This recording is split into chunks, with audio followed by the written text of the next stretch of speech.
According to Coulomb's law electric force हमारे पास क्या होती है, F is equal to K Q1 Q2 divide by R square. और K क्या है हमारे पास, इलेक्ट्रोस्टैटिक कांस्टेंट है। हमें पता है K की वैल्यू दो चीज़ों पर डिपेंड करती है, नंबर वन मीडियम पर कि मीडियम कौन सा है दो चार्जेस के दरमियान, सेकंड हमारे पास सिस्टम ऑफ यूनिट पे डिपेंड करती है।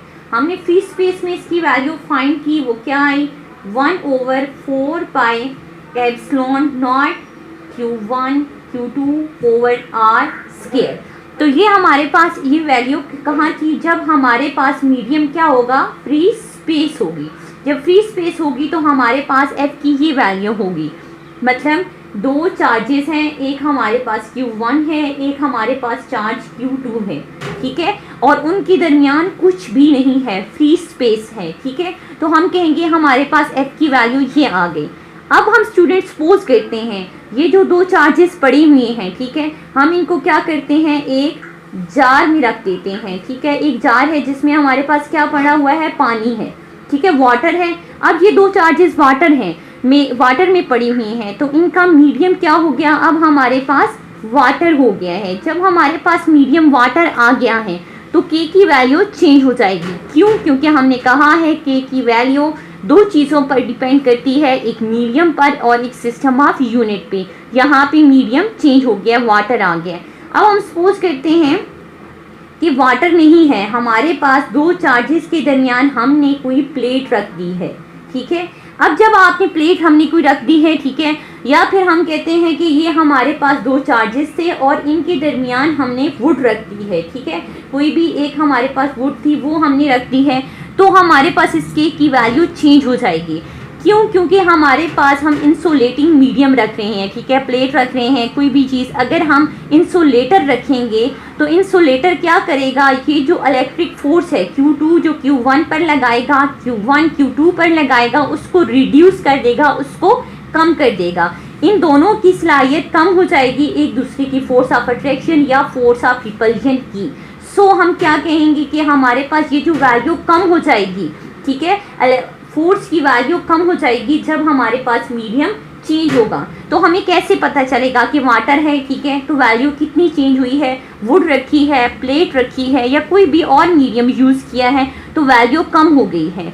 तो इसको हम कैसे देखेंगे, हमें कैसे पता चलेगा, तो उसके लिए हम एक फैक्टर, एक और कांस्टेंट यूज़ करेंगे जिसको हम बोलेंगे एप्सिलॉन और, ठीक है। एप्सिलॉन और क्या होती है, हमारे पास रिलेटिव परमिटिविटी होती है। ये एक रिलेटिव परमिटिविटी को हम यूज़ करेंगे, ठीक है। ये हमारे पास एक कांस्टेंट है जिसकी वैल्यू मीडियम के साथ वेरी करती है, ठीक है। अगर हम वैक्यूम की बात करें, फ्री स्पेस की बात करें, तो एप्सिलॉन और की वैल्यू जो होती है वो 1 होती है। सेम अगर हम इसके दरमियान कोई एयर है तो तब इसकी वैल्यू 1.0006 होती है। जब कोई हम मीडियम चेंज करेंगे, वाटर लेंगे, वुड लेंगे, कुछ भी लेंगे, तो एप्सिलॉन आर की वैल्यू चेंज हो जाएगी। तो अब जब ये हमारे पास एक फैक्टर आ गया है तो इलेक्ट्रिक फोर्स में कितना चेंज आएगा, जब हम कोई इंसुलेटिंग मीडियम यूज़ करेंगे, दो चार्जेस के दरमियान रखेंगे, तो फोर्स की, इलेक्ट्रिक फोर्स की जो वैल्यू आएगी हमारे पास वो आएगी 1/4 pi epsilon naught epsilon R Q1 Q2 over R square. देखें, अगर हम मैं इसको इक्वेशन नंबर 1 का नाम दे दूं, फोर्स F दे दूं, तो ये मैं इन दोनों को मैं डिफरेंस करने के लिए मैं कहती हूँ ये हमारे पास F डैश है, ठीक है। अब ये एक हमारे पास फ्री स्पेस में वैल्यू है फोर्स की, और ये हमारे पास किस में वैल्यू आ गई है, जब हमने कोई इंसुलेटिंग मीडियम, कोई इंसुलेटर यूज़ किया है दो चार्जेस के दरमियान। Relative permittivity or dielectric constant epsilon r can be defined as the ratio of electrostatic force between the charges in vacuum to the force when the medium between the charges is dielectric.